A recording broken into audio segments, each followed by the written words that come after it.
All right. Hello, everyone. Happy Wednesday. Back for another fun edition of a health in Miss Johnson's class. Today, we are going to talk about how to deal with the emotions that we might feel. So, we've talked already this unit about self-esteem and self-image and how the emotions that we might feel can play into those things. We spoke yesterday of the 6 major emotions, and we wrote those down in our notebooks. So you do need to know those, so make sure those are written down. And today we're going to talk about how to deal with or how to handle some of those emotions that we might feel. Okay, so you're titling your notebook and putting down today's date on there. So look at the board, it'll tell you what the date is. And our topic is dealing with emotions. So that's the topic that we're going over today. For your warm-up activity, it is important to practice self-control and keep emotions from guiding your actions. So it's super important. You guys know this from just being in school, being able to control yourself and keep those emotions that you might have from guiding the things that you do.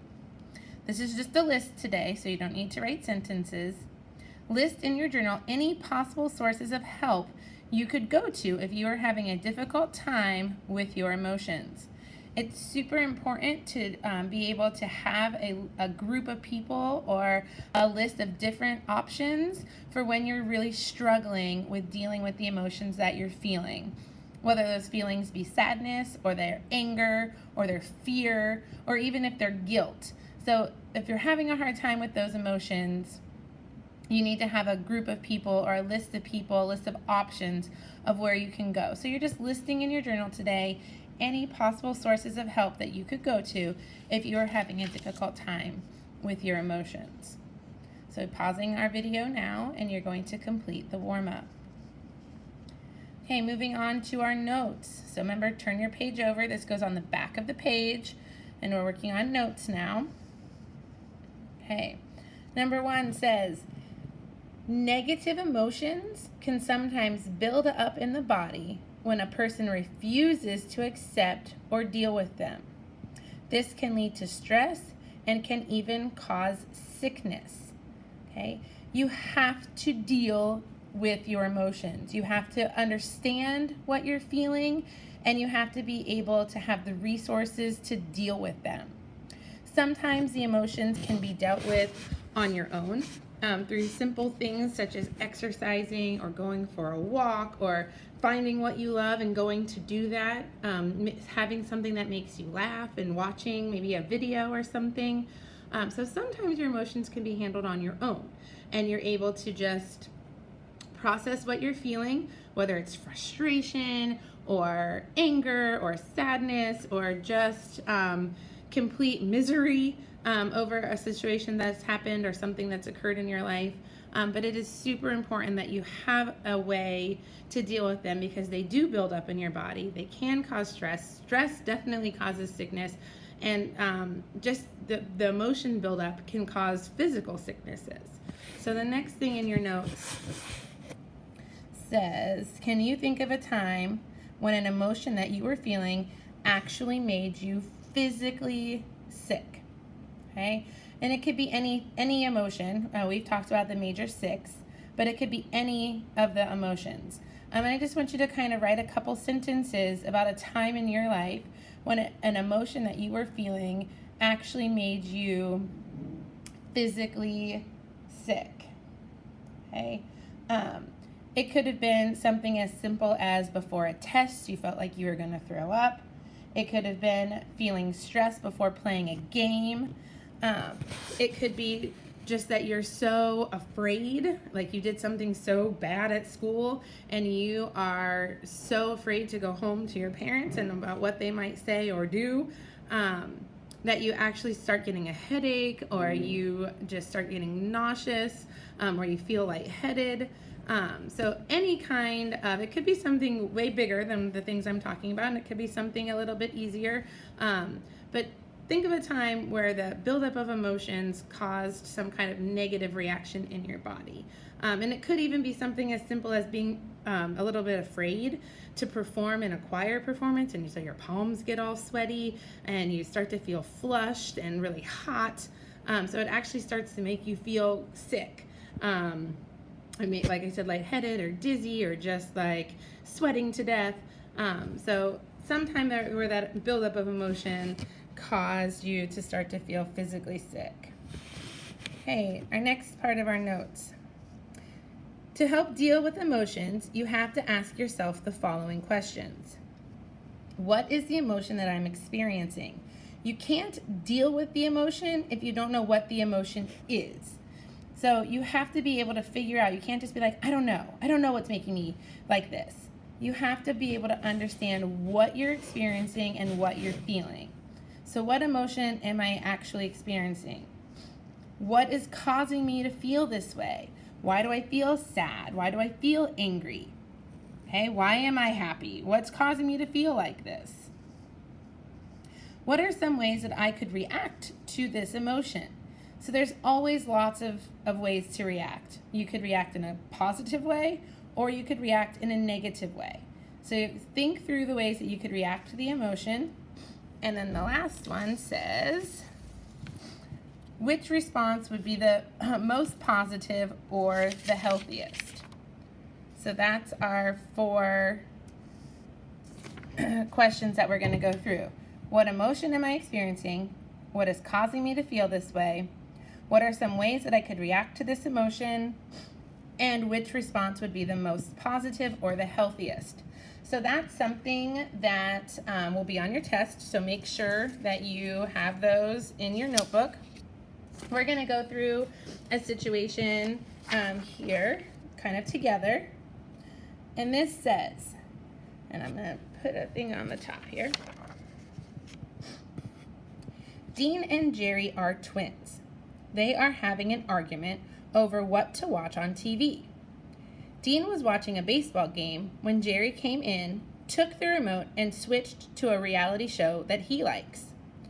When Dean tried to take the remote from Jerry, he wouldn't give it to him. When Dean said that he was in the middle of watching a game, Jerry said, "Too bad. I can't miss my show or I won't know what's happening, or I won't know what happens this week." Okay, so what is Dean experiencing at this moment? Most likely he's experiencing anger. He might be experiencing frustration. He might be experiencing sadness. But most likely he's angry at Jerry. He's mad that Jerry came in, took the remote, and changed the station without permission, just like he could do whatever he wanted. Okay? So that's the emotion that he's feeling. He is angry with Jerry. Why is Dean feeling this way? Because Jerry's rude and wants his own way. Okay? It might be something else. It might go something deeper. Like Jerry always takes the remote. Jerry always thinks he can do what he wants. Jerry's always picking on me or doing these things to me or making me feel bad. Okay? So why? What is causing Dean to feel the way that he's feeling? So it could be this. It could be that he thinks Jerry is rude and wants his own way, or it could be a plethora of other things. But Dean's got to look inside himself and be like, what? Why am I so angry? I'm feeling anger, but why? Why am I feeling this anger? And this is why. Okay. How could Dean react? So he could ignore it. So that's one option, is for him to ignore it. He could go into another room with another TV. So he could just go and say, forget it, whatever, you're watching in here, I'll go watch somewhere else. He could get into a physical fight with his brother over control of the remote. He could go tell his mom and dad what happened. He could go to his room and sulk and just be all mad and upset with everything. So those are multiple different ways that Dean could react to this situation. Okay? Once he's decided how he can react, and sometimes you have to stop and think, because this one, getting into a fight with your brother over the remote, might be your go-to, might be your instant, I'm upset, so I'm going to take the remote, and this is what we're going to do, and we're going to fight over it until someone wins the remote. Okay? Probably not your best choice, but sometimes the most instinctive, the one that you go to first.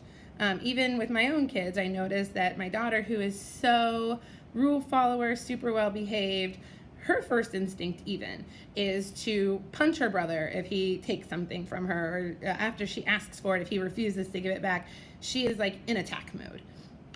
So it's almost instinctive sometimes for some of us to just want to do that.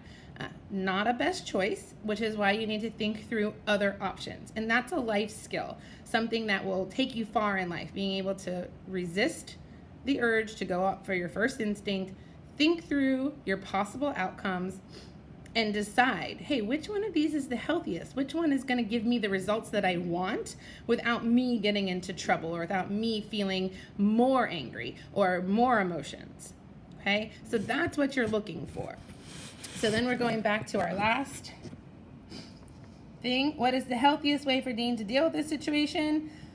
Obviously, it's not to fight with your brother, but which one of these would be the healthiest? So it's on our next page probably. But the healthiest way, in my opinion, would be for Dean to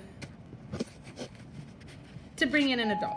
Say, hey, that is not your bell, so just because you're hearing it doesn't mean it's time to go. This was hard, this is what's going on, he took this, and have somebody mediate. Also, talking through the situation is a good idea. If it happens once or just once, maybe it's the first time, sometimes ignoring it might be the easiest for that time, but you don't want it to be a reoccurring theme where the person then thinks they could just walk all over you. So having somebody who is more in charge and who is better adept at handling situations like this would be the best choice, the healthiest choice for him. Okay, so moving back into our notes, you have self-control, the degree to which a person regulates their own behavior. So having that self-control, being able to stop and think about the situation and which one's going to be the healthiest is super important. People exhibit that self-control in many different ways. Some people breathe, some people count, some people walk away. Some people have a stress ball or a fidget spinner in their pocket so they can fidget with or squeeze something to help them just kind of take a minute to relax. Some people think of their happy place, the beach, or their favorite vacation spot, okay, or their favorite memory. So find a way to divert your mind, giving yourself time to think through the situation and what would be the most positive result, the most positive thing that you could do to get what you want without causing more stress, without causing more intense emotions, and without causing trouble for you. Okay? So that's self-control. All right. Our wrap-up questions today. How can emotions be influenced by others? There are so many ways. Think about just your daily, day-to-day. Talking to your friends can make you happy or sad. Somebody looking at you funny can make you mad or angry. Okay? A teacher says can just set you off. So think about how your day goes and how your emotions change by what happens to you through other people. What impact can emotions have on the body and mind? Okay? And number 3 says, is exercising self-control important in life? How is self-control a life skill? Because it is definitely a life skill. Okay. Once you're done with your notes, there is an assignment on the stream section. It is a Google form. It goes through the exact same 4 questions of dealing with the emotions that we went through on the video. It's a different situation. There are 2 situations. So you need to go through, read those, and answer those 4 questions on the Google form in the assignment and the stream section where the assignments are. So that needs to be completed today. If you finish, please go back and finish any other assignments that you might have missed. And then you can start working on your extension activity. If you need help with that, raise your hand and let me know. Thank you.